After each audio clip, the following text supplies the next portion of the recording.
Oi, gatinhos e gatinhas, como vocês estão? Eu espero que vocês estejam muito bem. Bem-vindos a mais um vídeo do canal e hoje eu vou contar pra vocês sobre o caso da Shara Ruana, que está desaparecida desde 2007, quando ela saiu pra comprar pão em uma padaria que ficava muito próxima da sua casa e nunca mais foi vista. Não se esquece de deixar aquele like pra me ajudar na divulgação do vídeo e se inscrever aqui embaixo, que me ajuda demais. Então é isso, e agora vamos pro caso de hoje.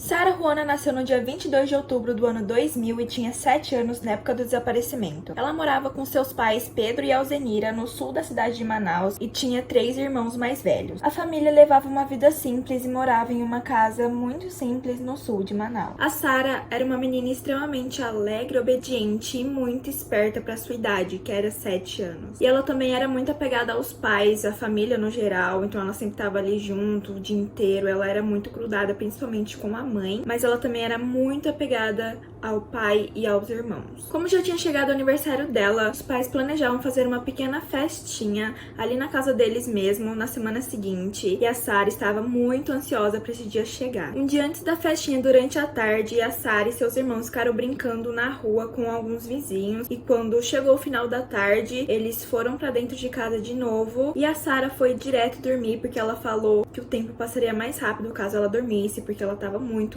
ansiosa pro dia do aniversário dela. No dia 28 de outubro de 2007, num domingo, o pai da Shara acordou bem cedinho e foi logo lavar o quintal para ajudar a mãe da Shara a arrumar a casa pra festinha enquanto ela fazia o café da manhã. Como era domingo, a família ia para um culto na igreja, como eles faziam toda semana. Meia hora depois que o pai da Shara começou a lavar o quintal, ela acordou e foi logo ajudar o pai a catar algumas folhas que estavam espalhadas pelo chão, quando uma coisa estranha aconteceu. O Pedro disse que apareceu uma menina que estavam brincando com seus filhos no dia anterior, que morava na vizinhança, tinha uns 13 anos e parecia estar muito assustada. Segundo ele, ela não agia de forma natural. Ele disse que essa menina chegou perto dele e perguntou se a irmã mais velha da Shara estava em casa.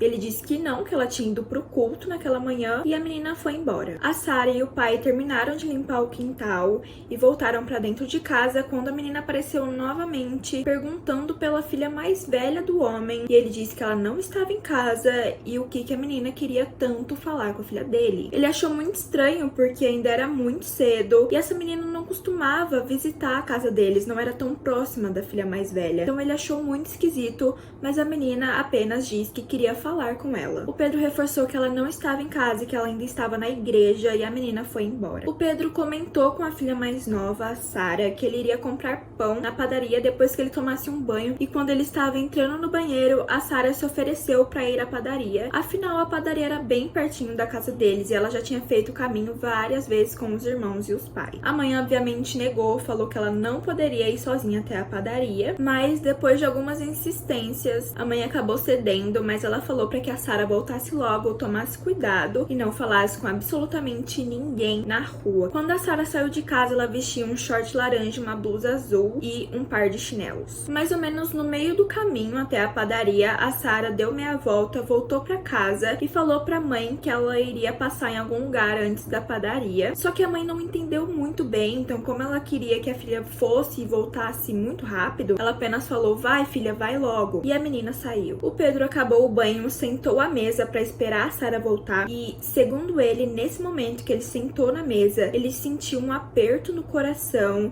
e teve uma espécie de visão ou alguma coisa que queria passar uma mensagem para ele. Ele disse que apareceram algumas imagens na cabeça dele. Nessas imagens estavam a Shara de mãos dadas com aquela menina de 13 anos passeando por uma rua asfaltada. Depois de ver essas coisas, ele pergunta para Alzenira se a Shara não tinha saído fazia muito tempo, e é nesse momento que a mãe percebe que a Shara realmente estava há muito tempo fora de casa. O casal então saiu de casa e começou a procurar a Shara pela rua deles, vendo se ela estava brincando com algum vizinho e tinha se esquecido de avisar, o que era uma coisa muito normal, já que a Shara era uma criança pequena. Então às vezes ela poderia ter encontrado algum amiguinho dela, chamou ela pra brincar e ela acabou cedendo ali, né, no momento que ela se esqueceu de que ela teria que voltar pra casa logo e tudo mais. Ou se até mesmo ela teria se perdido, que era um pouco improvável porque parecia que a padaria era ali mesmo na mesma rua, era só ela ter andado reto, mas mesmo assim assim, essa hipótese passou pela cabeça dos pais. Então eles continuaram procurando ela, mas nenhum sinal dela foi encontrado. Então eles começaram a perguntar para os moradores se eles tinham visto a Sarah e tal, onde ela estava. E uma amiga da irmã mais velha da Sarah disse que viu ela caminhando pela rua, mas ela não estava indo até a padaria. Ela estava indo pelo caminho contrário. Eles até chegaram a perguntar para um funcionário da padaria se ele teria visto a Sarah lá dentro. Só que ele disse que ele nunca tinha visto a Sarah e que ela não foi na padaria nesse dia e nem mesmo passou pela frente da padaria, então ela estava em um caminho completamente diferente da padaria, o que era muito esquisito. A irmã da Sarah diz que quando ela chegou do culto com os irmãos, ela viu os pais em completo desespero, e ela também disse que ela não teria entendido na época a gravidade da situação. Ela simplesmente achou que a Sarah apareceria a qualquer momento, que ela estivesse na casa de alguém, brincando com alguém, mas isso não aconteceu. Logo, todas as pessoas do bairro se juntaram e começaram a procurar a Sarah em todos os lugares. Eles começaram a gritar o nome dela, andar de um lado pro outro, mas nada adiantou. A Sarah continuava desaparecida. A família, então, notando esse estranho desaparecimento da filha e completamente em desespero, todo mundo estava muito desesperado. Eles ligaram pra polícia, mas a polícia falou que eles só poderiam começar as buscas pela menina somente no dia seguinte, que era pra esperar. Se ela realmente não aparecesse, eles começariam as buscas, porque poderia ser que a menina aparecesse nesse meio tempo, mas obviamente não foi o que aconteceu. Então chega a noite do dia 28 de outubro e o Pedro nota mais uma coisa muito estranha. Naquele mesmo dia, aquela menina de 13 anos teria aparecido na casa dele 2 vezes perguntando pela sua filha mais velha. Só que, como ela não achou, ela foi embora e ela ficou fora do bairro, ninguém viu ela pelo dia inteiro. E quando ela retornou, mais ou menos no final da tarde, ela estava com um comportamento muito estranho. Ela parecia muito assustada, como se alguém tivesse tentado fazer alguma coisa muito ruim contra ela. Imediatamente ele começou a desconfiar de que essa menina teria algo a ver com o desaparecimento da filha dele e que ela sabia exatamente onde a Sarah estava. Ele até chegou a perguntar para essa menina onde ela estava durante o dia inteiro, mas ela apenas falou que foi visitar uma de suas tias e passou o dia lá na casa dela. O Pedro então foi atrás dessa tia que a menina citou, mas essa tia falou que ela não tinha visto a sobrinha fazia um bom tempo e que ela não tinha ido na casa dela naquele dia. Então ele já ficou em alerta, porque a menina apareceu 2 vezes na casa dele com um comportamento extremamente esquisito. Ele nunca tinha visto essa menina na vida, a não ser brincando com seus filhos na rua, mas ela não tinha nenhuma intimidade com a filha mais velha dele pra pedir pra ir pra casa dela, alguma coisa do tipo. Então ele já tinha achado muito esquisito. As imagens na cabeça dele, que não significavam quase nada, mas eram espécies de visões, e a coisa ainda não tinha acontecido, então podia ser realmente que foi um aviso, mas claro, né, a gente não pode falar nada sobre isso, porque não é confirmado que essas coisas realmente existem. Não tô falando que não existem, mas não pode ser uma prova, por exemplo. E principalmente pelo fato, isso sim é uma prova, de que ela teria mentido aonde estava durante aquele dia inteiro. No dia seguinte, a polícia finalmente começou as buscas, mas nada da Sarah foi encontrado mesmo assim, e os pais estavam em completo desespero. Eles estavam aterrorizados, desesperados, começaram a espalhar cartazes por toda a cidade de Manaus, e nesse dia uma coisa mais esquisita ainda aconteceu. Ele percebeu que um garoto de 13 anos que estava sempre junto com aquela menina que ele suspeitava, estava com um comportamento muito estranho também. Em meio a várias pessoas que estavam na frente da casa da família da Sarah, esse menino estava olhando para a foto da Sarah fixamente e chorando compulsivamente, o que era muito esquisito porque ele não tinha nenhuma espécie de vínculo com a Sarah, ele nem conhecia a Sarah nunca nem tinha visto ele, e ele começou a gritar que ele precisava falar com os pais da Sarah. Esse garoto falou pro casal com a voz de choro que ele sabia quem tinha sequestrado a Sarah e aonde ela estava. Mas antes que ele pudesse falar qualquer coisa sobre a Sarah, sobre o paradeiro da Sarah,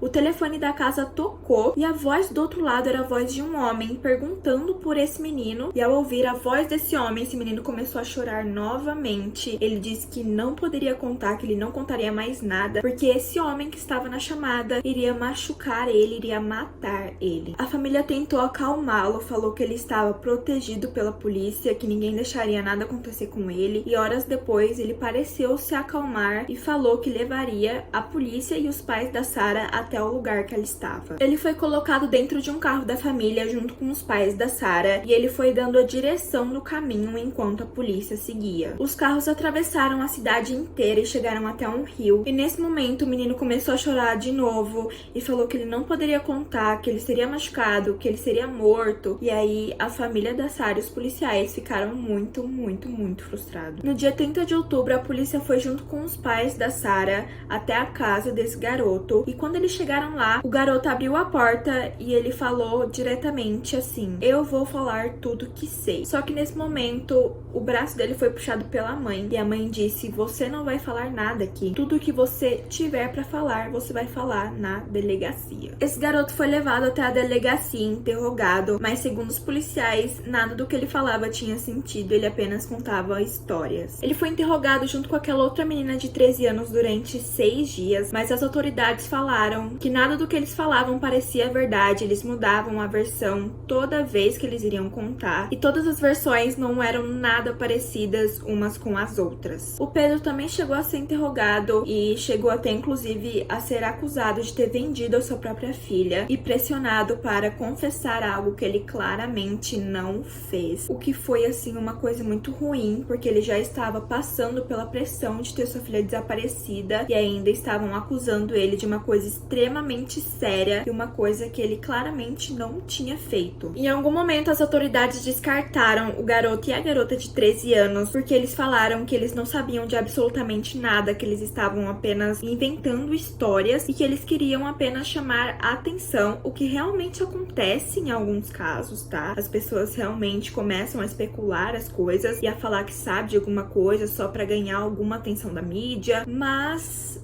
o Pedro achava que não era esse o caso ali. Ele achava que eles sabiam de algo do paradeiro da Sarah, que eles estavam envolvidos em alguma coisa muito grande e também envolvidos com alguém muito perigoso, levando em conta o desespero do garoto ao ouvir a voz daquele homem no telefone. Então o Pedro achou que foi um erro as autoridades terem simplesmente descartado o garoto e a garota de 13 anos. Outra coisa que chamou muita atenção para esse caso foi que na escolinha da Sarah, uma professora reuniu os alunos ali em uma roda e perguntou para eles o que eles achavam que tinha acontecido com a pequena Sarah. Aparentemente, os policiais teriam pedido para que essa professora fizesse isso, porque segundo eles poderiam ter uma informação muito valiosa ali naquelas crianças, porque elas moravam no mesmo bairro e crianças não mentem. E foi assim que uma menininha contou uma história. E a garotinha disse: a Sarah não morreu. Ela está dentro de um saco na casa do titio. Ninguém vai fazer mal pra ela. Ela está bem. O titio só quer dinheiro e eu vejo ela todos os dias. E depois também foi descoberto que essa mesma menininha contou essa história também pra irmã do meio da Sarah. Depois disso, a família dessa garotinha, obviamente, passou por uma pesada investigação, mas não foi achado nada. Então, as autoridades imediatamente consideraram que essa garotinha apenas tinha catado pedaços de fofoca e formado essa história absurda. Outra coisa que chamou a atenção foi um casal recém-casado que pertencia à família dos pais da Sarah, saíram para uma viagem de carro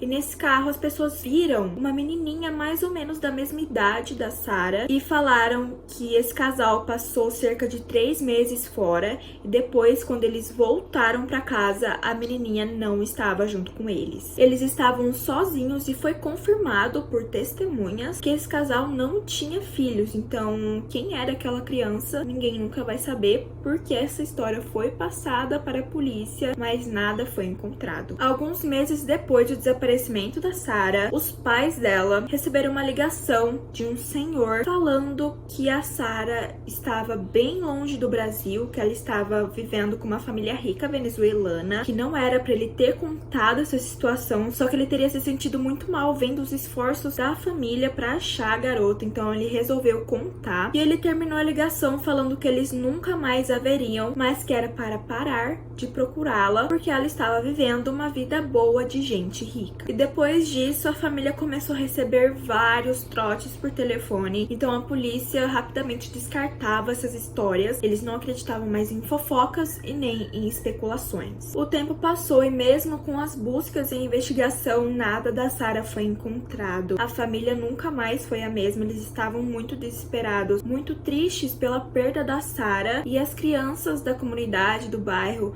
também foram afetadas. O pessoal, no geral, estava com muito medo do que teria acontecido com a Sarah, porque a história era toda muito esquisita e poderiam haver mais vítimas em breve naquele mesmo bairro. Então as pessoas estavam realmente muito assustadas com o que aconteceu com a Sarah. A família chegou a viajar para vários lugares que as pessoas falavam que eles teriam visto uma menina muito parecida com a Sarah. Realmente, a maioria dessas crianças existiam, mas não era a Sarah, era simplesmente uma criança muito parecida mesmo, mas não era ela. E o aniversário da Sarah continua sendo comemorado pela família. Eles acreditam que a Sarah vai voltar, eles acreditam fielmente nisso, eles ainda têm fé. Inclusive, todo ano no aniversário da Sarah, eles postam uma foto com uma edição de progressão de idade para comemorar o aniversário dela no Facebook. Muita gente acredita que a menina foi vítima de algo relacionado ao tráfico humano, e vários amazonenses falam que esse tipo de coisa é comum lá naquela região, e que especialmente no ano de 2007 aconteceram vários casos de tráfico humano e que as vítimas, o alvo desse pessoal, eram crianças. Eles falam que essas crianças eram atraídas por outras crianças na frente de escolas, nas ruas mesmo, e essa teoria do tráfico humano é a mais provável por toda a situação do garoto de 13 anos, da garota de 13 anos, tudo isso leva realmente ao tráfico humano, o que é muito triste. E também levando em conta esse fato da onda de tráfico humano que teve em Manaus na época de 2007 com crianças, e a quantidade de vítimas foi absurda. Então essa é a teoria mais provável. Mas provavelmente a gente nunca vai saber o que realmente aconteceu com essa menininha, aonde ela está, o que aconteceu com ela, a gente nunca vai saber, infelizmente, o que é muito triste e muito revoltante. Bom, gente, esse foi o caso de hoje. Eu espero muito que vocês tenham gostado. Não se esquece de deixar aquele like pra me ajudar e se inscrever aqui embaixo também para que vocês não percam nenhum vídeo novo. Um beijo, tchau!